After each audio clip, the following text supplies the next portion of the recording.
really scared.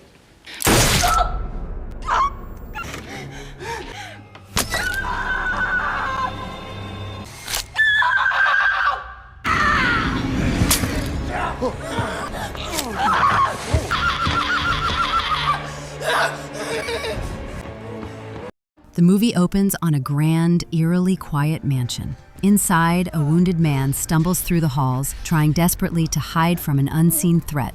An arrow is lodged deep in his side. Posters with the name Le Bail are plastered along the mansion walls. Inside the mansion, 2 young boys are hiding as well. The younger one is named Alex. His older brother quickly tucks him into a wardrobe to keep him safe. Just then, the injured man stumbles into the room, begging Alex's brother for help. But instead of helping, the boy lets out a loud scream, alerting the entire household.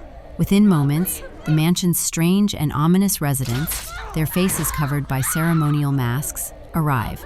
They drag the wounded man away and brutally kill him. A woman watches in horror, screaming and pleading for his life, but her cries are ignored. That horrifying night was 30 years ago. Now, we meet the main character, Grace. She's about to marry Alex, the same little boy who once hid in the wardrobe. He's grown up now, and although he comes from an extremely wealthy and powerful family, Grace was raised in foster care. Despite their different backgrounds, their love is real, grounded in deep emotional connection. Since that traumatic night, Alex had cut all ties with his family and kept to himself. But just before the wedding, his older brother pulls Grace aside and warns her sternly, "This is your last chance. Walk away. Our family's not right for you. The farther you stay from us, the better." Grace is shaken, and things only get more confusing when Alex himself admits, "My family's strange. There are a lot of secrets." Grace tries to laugh it off. "I don't care about any of that," she says with a smile. "I love you. I want to be with you." Alex's father isn't thrilled about the marriage, mainly because Grace was adopted. But he agrees to the wedding for one reason only.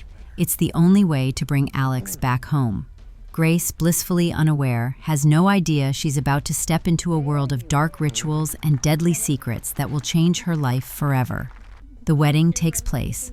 Later that night, just after the ceremony, Alex and Grace are in their room when suddenly, Alex's aunt appears through a hidden doorway. Her sudden arrival sends a chill down Grace's spine. The aunt says only one thing, "Everyone's waiting for you," and then disappears just as quickly. Alex then explains a family tradition. At exactly midnight on the wedding night, any new family member must draw a card and play the game written on it. "Our ancestors made their fortune through these games," Alex says. That's how the tradition started. Grace, confused, asks, "Do I have to win?" Alex smiles. "No, it's not about winning. It's just about showing up." A little later, Alex's father confronts him. "What did you tell Grace about the game?" he demands. "I didn't tell her anything," Alex replies firmly, "and I won't. We're leaving first thing in the morning." Downstairs, Grace has a warm and sincere conversation with Alex's mother, the only person in the family who seems to genuinely care for her. For the first time in her life, Grace feels like she's part of a family. Soon, Alex's sister arrives with her husband and the kids. The whole family gathers to take Grace into a private room, a room strictly off-limits to outsiders. Everything in the room feels off. The walls are lined with old weapons. Strange artifacts are displayed in glass cases. Grace looks around, both fascinated and uneasy. Her eyes land on an old photograph. Alex's father points at the photo. "That's my dad. He started all this, the games." He goes on to explain. Years ago, he ran a card shop. One day, he met a man named Le Bail. They played cards for hours, and my father won. As a reward, Le Bail gave him this box and told him that if future generations kept playing the game the box revealed, they'd be blessed with wealth and success. So my father built the rules around that box. Ever since then, it's been the family tradition. Whenever someone new joins the family, they have to play whatever game the box chooses.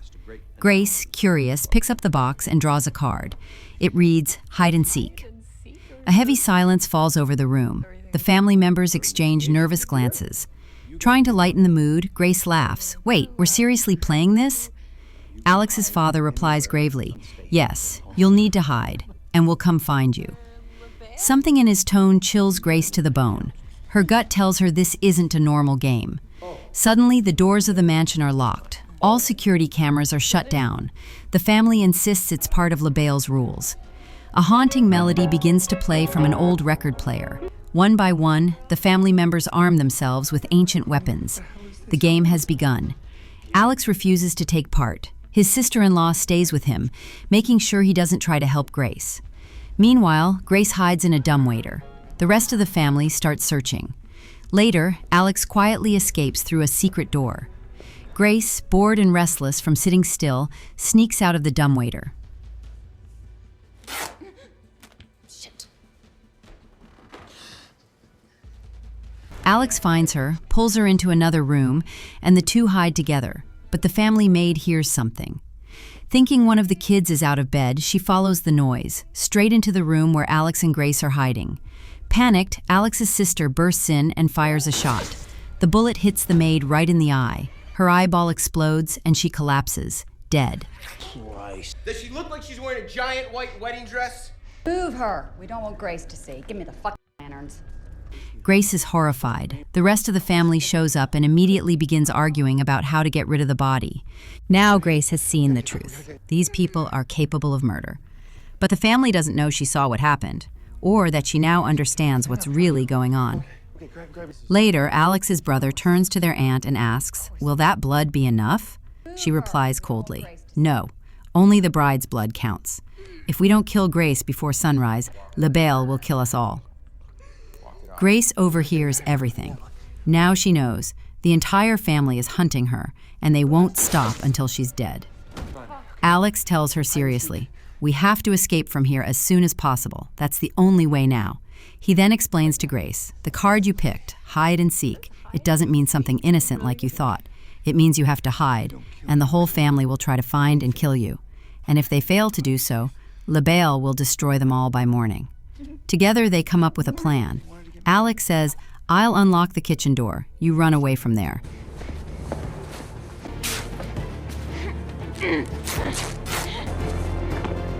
But as Grace heads toward the kitchen, some family members spot her and start chasing her. She quickly rushes into the study room to save herself.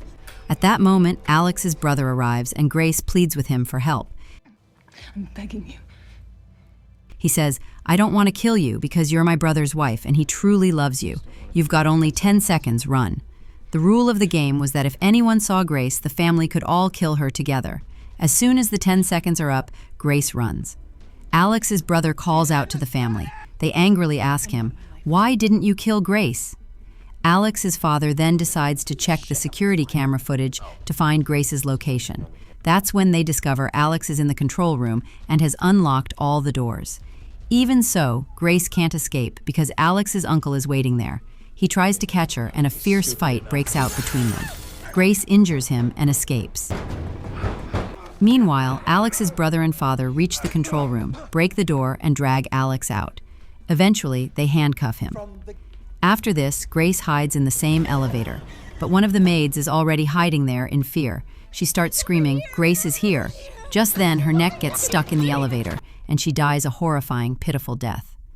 Grace runs toward the stable, where Alex's young nephew is already present. Thinking the child is hiding out of fear, she tries to talk to him.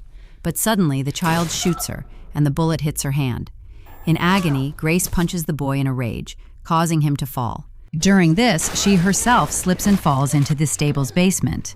There she finds several corpses, victims of previous games. It becomes clear that this family has sacrificed many innocent people before. Somehow Grace climbs out of there, but a nail brutally pierces her hand. The wound is deep, the pain unbearable. She tries to escape through the main gate and asks a passing driver for help, but he refuses. Barely surviving, she runs into the woods and hides behind a tree. Alex's uncle follows her there, but Grace strangles him with a wire and escapes in his car. She contacts the operator and pleads to be connected to the police, but the operator cuts the call saying, "This is a stolen car." Now Grace is truly trapped. Just then, Alex's uncle arrives, knocks her unconscious, and puts her in the back seat of the car. He video calls Alex's father and announces to the family, "Now that we have Grace, let the sacrifice preparations begin." But Grace regains consciousness and attacks the uncle.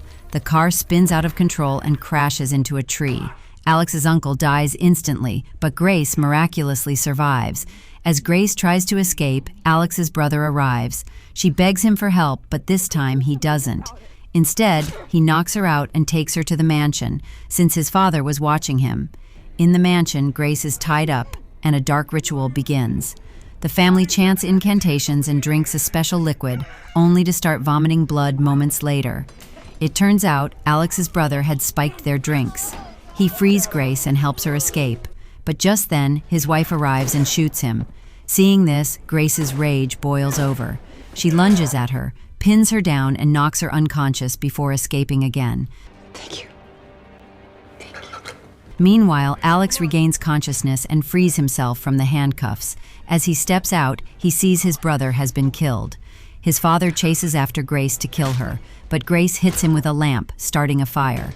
As Grace continues forward, Alex's mother suddenly confronts her. Furious, she tries to attack Grace and yells to Alex, "This girl was never right for our family." Hearing this, Grace snaps. She fights back furiously. During the scuffle, she spots LaBelle's mysterious puzzle box. She grabs it and violently strikes Alex's mother, killing her on the spot. She roars, "I hate you and your entire family, burn in hell." Alex watches this, his mother's brutal death at the hands of the woman he once loved. In that moment, whatever love he had left for Grace dies. He decides to capture her and brings her back to the family. Now the entire family surrounds Grace, and even Alex moves to strike her. But just as he does, Grace dodges, though the knife grazes her shoulder. Despite the pain, she doesn't falter. She stands strong, her eyes filled not with fear but with fury. Suddenly, daylight begins to appear. It's morning. The family panics and starts scattering, believing that if Grace survives until sunrise, they will all die. But when the sun fully rises, nothing happens. No one dies. For a moment, they all feel like they've cheated death. They are shocked, even relieved. But then someone shouts, "We can't let Grace live. She knows the family secret." Just then, Alex's aunt charges at Grace with an axe. But before she can strike, she explodes. One by one, the rest of the family begins to die in violent and gruesome ways at the hands of LaBelle. Some explode, some writhe in agony. Alex's sister tries to flee with her kids, but she explodes too. Then Alex's brother-in-law grabs the mysterious box and screams, "You have no right to kill me like this. I always followed the rules." But he too explodes. Now only Grace and Alex remain. Grace, both physically and mentally broken, struggles to process who is alive and who is dead. But amidst the devastation, there's a strange sense of relief in her heart. Alex, full of regret, approaches and says, "I'm sorry, I've done terrible things to you." But Grace can no longer bear it. She replies firmly, "No, I can't forgive you. I want a divorce." She throws the wedding ring at him, and at that moment, Alex explodes too. The entire mansion catches fire. Every corner begins to burn. In that fiery light, LaBelle appears, silently standing, as if confirming that Grace has won the game. Now, as Alex's widow, Grace becomes the sole heir to the entire grand estate, and with that, this sensational film comes to an end.